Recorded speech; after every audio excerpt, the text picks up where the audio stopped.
광야 같은 세상 길을 걸어온 우리를 말씀을 따라 걷다입니다.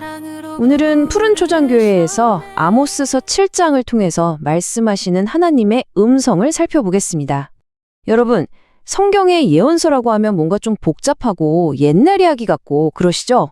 그런데요, 오늘 살펴볼 아모스가 본 이 강력한 환상들은 놀랍게도 지금 우리가 살고 있는 이 사회, 그리고 우리의 삶에 아주 직결되는 메시지를 던지고 있습니다. 자, 그럼 어떤 내용인지 함께 들어가 보시죠. 자, 이야기의 시작은 한 사람의 아주 절박한 부르짖음에서 출발합니다. 주 여호와여 청하건대 사하소서, 야곱이 미약하오니 어떻게 서리이까? 들어보시면 아시겠지만 이건 단순한 기도가 아니에요. 멸망의 위기, 그 벼랑 끝에 서 있는 연약한 나라와 백성들을 보면서 선지자가 그야말로 가슴을 치면 애통해하는 모습이죠. 그저 너희들 심판받을 거야 하고 끝나는 게 아니라 깨어진 세상을 위해 하나님 앞을 막아서는 진실한 중보자의 마음을 엿볼 수 있습니다. 그러면 여기서 이런 질문이 생기죠. 이 수천 년 전의 기도가 지금 우리랑 도대체 무슨 상관일까요? 한번 주변을 둘러보세요. 극심한 경제적 불평등, 구조적인 문제들, 그리고 쉴 새 없이 터지는 크고 작은 위기들. 이런 상황 속에서 우리 신자들은, 그리고 교회는 과연 어디에 서 있어야 할까요? 그냥 가만히 비판만 하고 있을지, 아니면 세상과 적당히 타협해야 할지. 아모스가 본 첫 번째 환상을 통해서 그 실마리를 한번 찾아보겠습니다. 첫 번째 파트, 위기 속의 중보 기도입니다. 아까 말씀드린 그 첫 번째 환상, 바로 메뚜기 재앙에 대한 이야기인데요. 여기서 우리가 꼭 짚고 넘어가야 할 아주 중요한 개념이 하나 있어요. 바로 늦은 풀입니다. 이게 뭐냐면요. 당시 이스라엘 백성들은 가장 먼저 추수한 제일 좋은 곡식을 왕에게 세금으로 바쳐야 했어요. 그러고 나서 백성들이 겨우겨우 자기들 입에 풀칠하며 생계를 잇던 게 바로 이 두 번째로 자라나는 늦은 풀이었습니다. 그런데 상상해 보세요. 경제적으로 가장 취약하고 절박한 딱 그 타이밍에 메뚜기 떼가 덮친다는 겁니다. 연약한 사람들의 마지막 생존줄마저 뚝 끊어져 버리는 거죠. 오늘날 사회 구조 속에서 벼랑 끝에 몰려있는 소외된 분들의 처절한 현실이랑 너무나도 똑 닮은 그림 아닌가요? 상황이 어떻게 굴러가는지 한번 보세요. 권력자는 이미 자기 몫을 다 챙겨갔죠. 그런데 엎친 데 덮친 격으로 그 남은 늦은 풀마저 메뚜기 떼가 다 갉아먹을 위기입니다. 바로 이때 아모스가 어떻게 했는지가 정말 핵심입니다. 아모스는 이건 어쩔 수 없다. 하나님이 벌 주시네 하고 그냥 팔짱 끼고 구경하지 않았어요. 그는 그 깨어진 틈새로 뛰어들어가서 하나님의 자비를 구하며 울부짖었습니다. 결국 심판의 타이밍을 늦춘 건 가장 힘없는 사람들을 대신해 외쳤던 이 간절한 중보기도 하나였습니다. 정말 대단하지 않나요? 이어서 두 번째 파트, 긍휼을 구하는 선지자입니다. 이제 두 번째 환상인 불이 등장하는데요. 위기는 훨씬 더 무섭게 커지지만 선지자의 결기도 그만큼 더 단단해집니다. 이번엔 아예 생명의 근원인 큰 바다까지 집어삼키고 육지마저 다 태워버릴 듯한 엄청난 불의 환상이 나타납니다. 아까 메뚜기 떼랑은 비교도 안 되죠. 아예 국가적인 체제가 다 무너져 내리는 전만적인 위기를 상징합니다. 그런데 이 숨막히는 절망 앞에서도 아모스는 절대 뒤로 물러서지 않습니다. 주 여호와여 청하건대 그치소서 하고 다시 한번 끈질기게 매달려요. 세상의 위기가 아무리 거대하고 압도적으로 보여도 하나님의 긍휼을 구하는 기도는 절대 멈춰선 안 된다는 걸 아주 극명하게 보여주는 대목이죠. 자, 여기서 우리가 꼭 기억해야 할 게 있습니다. 이게 바로 오늘날 우리에게 주어지는 사명이라는 거예요.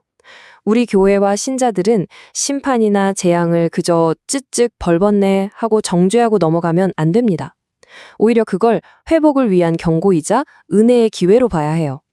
세상의 불의와 억압 속에서 작고 미약한 자들을 위해 우리가 직접 그 방패막이가 되어 틈새에 서야 합니다.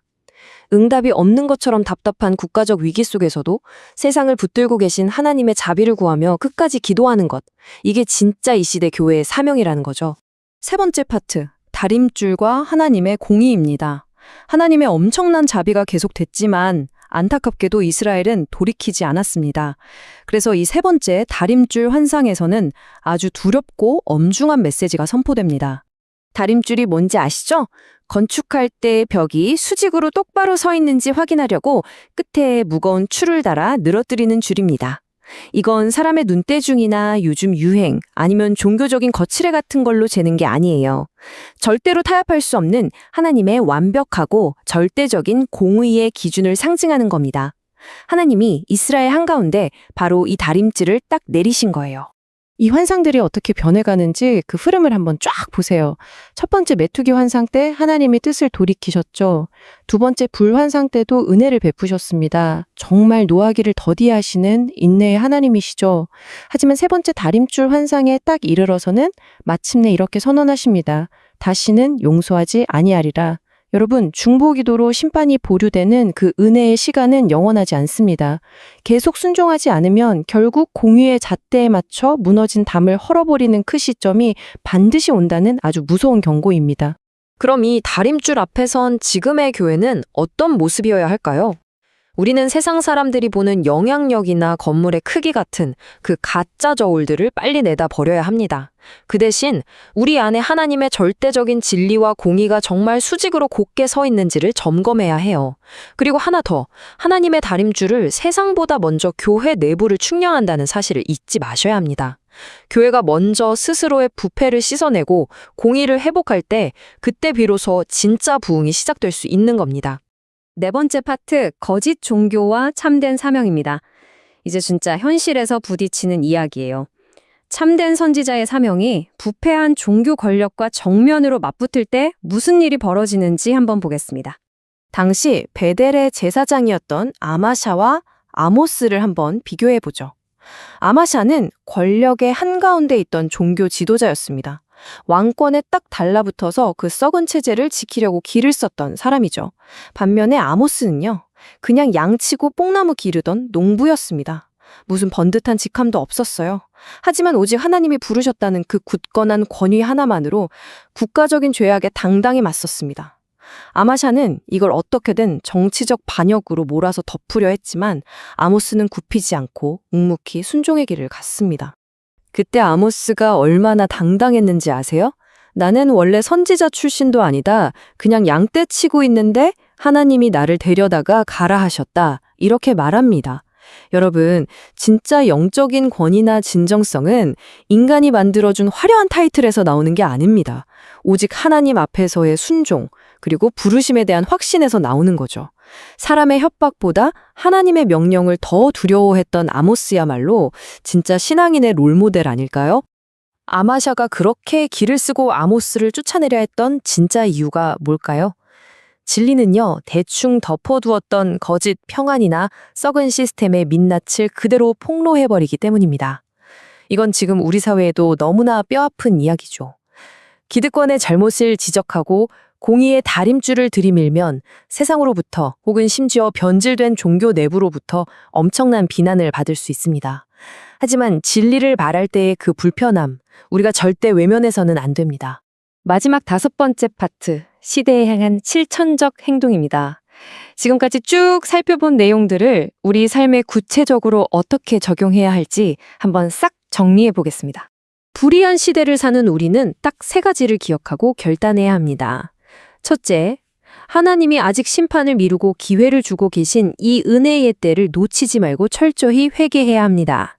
둘째, 늦은 풀로 겨우 살아가는 미약하고 소외된 분들을 위해 우리도 아모스처럼 애통해야 하는 중보자이자 예언자로 서야 합니다. 셋째, 세상을 향해 손가락질하기 전에 우리 교회가 먼저 스스로를 하나님의 공의라는 그 엄격한 다림줄 앞에 정결하게 비추어 보아야 합니다. 공의의 다림줄을 잃어버려서 모든 게 무너져가는 듯한 이 시대, 여러분은 지금 무엇을 보고 계십니까? 아모스처럼 하나님의 마음을 품고 세상을 위해 그 깨어진 틈새를 막아서는 한 사람. 하나님은 오늘도 그 한 명의 중보자를 너무나도 간절히 찾고 계십니다. 지금까지 말씀을 따라 걷다 이었습니다. 다음 시간에도 이어서 8장을 살펴보도록 하겠습니다. 오늘도 말씀과 함께 평안한 하루 되시길 바랍니다.